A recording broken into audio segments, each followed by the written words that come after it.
তারা মালিককে এই যে লাল পথ ওই যে আমার মেদান্তা রিপোর্ট আমি প্রত্যেক বছর মেদান্তা যাই 3 বার 4 বার 3 মাস পর পর লাস্ট 18 ম্যাপ গেছি মেদান্তা রিপোর্ট ক্রিটিনাইন লাস্ট 3 মাসের রিপোর্ট তো কালকে আমার পরশু দিল্লিতে খুব জ্বর হয়েছে কালকে আমি দিল্লি থেকে আইসি আমার বোর্ডিং কাল দিল্লিতে আইয়া খুব কাছে হাতে গরম গেছি 70% দেখাইছি তাই পর্যন্ত ব্লাড টেস্ট করিলাম ব্লাড টেস্ট করছি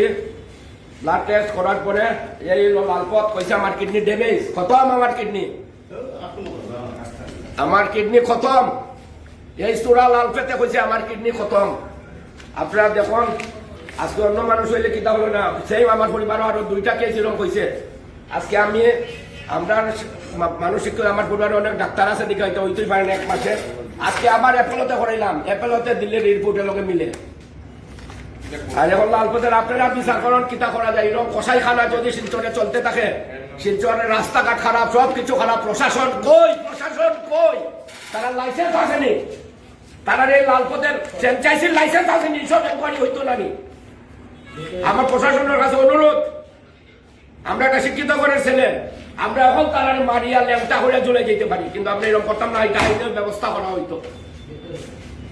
এটা আইনি ব্যবস্থা করা হইতো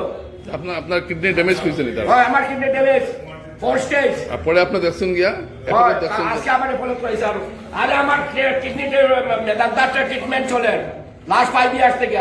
সবকিছু আমি 3 মাস পর রিপোর্ট করাই দিল্লিতে গিয়া আর প্রত্যেক মাসে আমি দিল্লি 2 বার যাই এই সময় তো চেক করাই নাই